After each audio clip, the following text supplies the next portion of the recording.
Bonjour à tous, c'est Lia et je vous accueille avec plaisir sur la page de la parenthèse d'un trio. À travers ces dernières semaines, nous avons parcouru ensemble beaucoup de chemins, allant de miracle en miracle pour rester en éveil, émerveillés par les prodiges que Jésus a accomplis lors de ses 3 années de ministère, concentrés uniquement sur les guérisons physiques au sein des 4 évangiles. C'est avec joie que je reprends ce voyage aujourd'hui avec vous.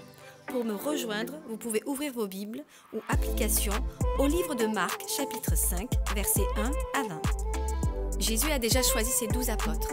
Et après avoir traversé le lac pour atteindre l'autre rive dans le pays des Gadaréniens. Ils y rencontrent un homme possédé par un esprit impur. Cet homme est dans un état pitoyable. Il vit dans les tombeaux. Personne n'arrive plus à l'attacher car il brise les chaînes et les fers. Il a une force démesurée. L'esprit le rendait comme un animal hurlant. Il est même expliqué qu'il se blessait lui-même avec des pierres. Mais devant Jésus, lui qui n'offrait qu'un spectacle de guérison, il se prosterne et dit à voix haute « Que me veux-tu, Jésus, fils du Dieu très haut? Je t'en supplie au nom de Dieu, ne me tourmente pas. » Le démon avoue, sous le questionnement de Jésus, qu'ils sont une armée dans ce corps. Ils ont peur de Jésus, ils le supplient de les laisser dans ce pays. Jésus disait « Sors de cet homme, esprit impur ». Les démons demandent à aller dans un troupeau de 2000 porcs. Jésus le leur permit. La méthode employée ici pour cette délivrance est la parole. L'homme fut délivré des démons qui se précipitèrent dans les porcs. Les porcs se jetèrent du haut de la falaise dans le lac et s'y noyèrent. Les responsables du troupeau allèrent tout raconter dans le village. Et tous s'accordèrent pour demander à Jésus de partir. Ils regardaient bien plus à la perte matérielle, financière, qu'à la guérison de cet être humain, qui avait pourtant retrouvé dignité, tout son sens, et dont le corps n'allait plus être meurtri chaque jour. Lorsque cet homme demande à Jésus de partir avec lui, il lui répond d'aller vers les siens et de témoigner. Dans cette région, il n'y a pas de juifs. La présence d'autant de porcs, animal considéré comme impur pour les juifs, nous l'indique. Il n'y a donc pas de prêtre sacrificateur pour recevoir le témoignage. Ce peuple païen sera plus sensible au témoignage d'un des leurs plutôt que celui venant d'un étranger. C'est toujours affligeant de constater que la vie humaine n'a que peu de prix dès qu'il s'agit de profit d'argent. Notre société n'y échappe pas, et d'ailleurs aucune époque. Vous pouvez remonter très loin dans l'histoire, que ce soit dans la Bible ou vos livres d'école. La vie humaine a toujours été en dessous de la valeur des choses. Je ne dis pas que nous sommes tous comme ça, mais malheureusement, combien le sont? N'y a-t-il pas eu depuis toujours des trafics d'hommes et de femmes, esclavage, traite de blanche, trafic d'organes? Un être humain ne représente-t-il que de la monnaie? Soyons lucides, cela ne changera pas tant que Jésus ne viendra pas établir concrètement son règne devant tous. Les guerres ne sont reflets que de l'abus de pouvoir, appât du gain et autres infamies. Nous sommes tous considérés comme des pions. Ces temps sont de plus en plus propices au dévoilement de la bête et à sa reprogrammation de l'être humain, l'éloignant complètement de sa création originelle. Ainsi, on enseigne à nos enfants qu'il n'y a plus de cadre, plus de sexe, plus de famille typique, plus de vêtements sexués et plus de limites. Alors possibilité, j'en veux pour preuve l'arrivée de la 5G et bientôt de la 6G. Nous sommes aux portes de l'enfer et c'est rendu tellement attractif que seuls des fous pourraient être contre, n'est-ce pas? Alors je suis folle, et bon nombre de gens sur Terre qui ont les mêmes valeurs que moi le sont également. Rendez-vous bien compte que seul l'être humain accepte la domination des démons, car même les porcs ont sauté pour se soustraire à cette entité abjecte. Je m'appuie sur le début d'une belle citation de Blaise Pascal qui dit que l'être humain, lui, a un trou dans le cœur, un trou en forme de Dieu. Et il n'aspire qu'à être rempli, car Dieu l'a créé ainsi, et les démons le savent. Ils se déguisent donc pour remplir cet espace où le Seigneur ne règne pas. Et croyez-moi, ils ont trouvé toutes sortes de portes pour que vous les invitiez vous-même à vous assiéger. Car il n'y a pas d'autre mot, c'est bien pour vous asservir. Je sais que cette vidéo ne sera pas écoutée seulement par des croyants. Et c'est dans ce but que je me permets de le dire.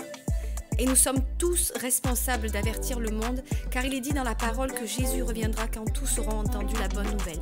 Vous pouvez le lire dans Matthieu 24, 14.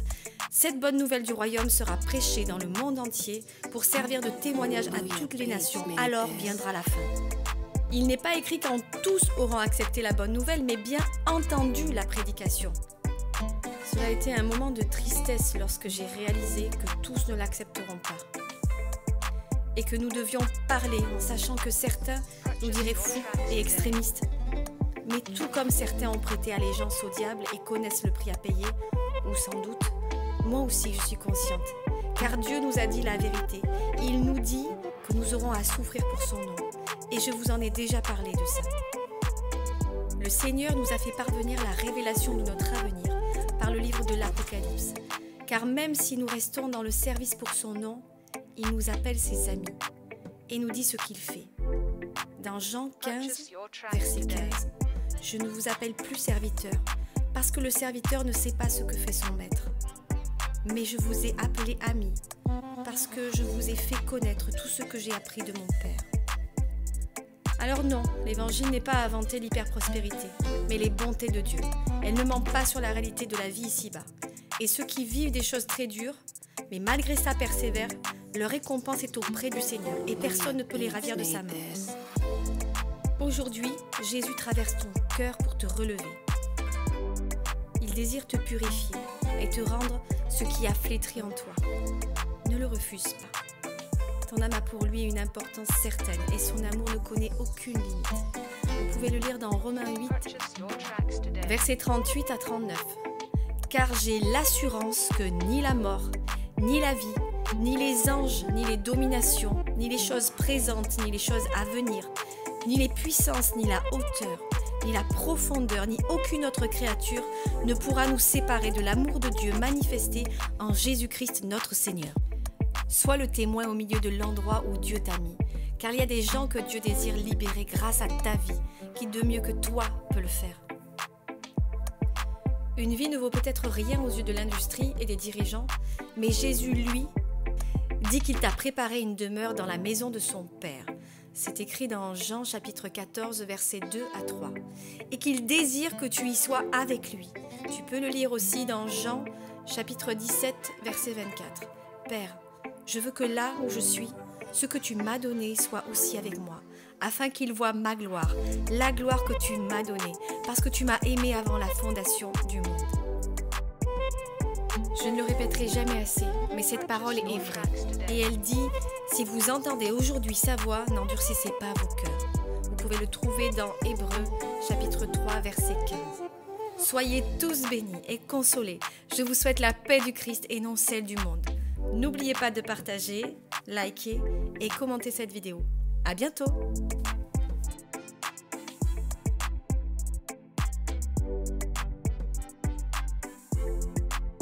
Purchase your tracks today.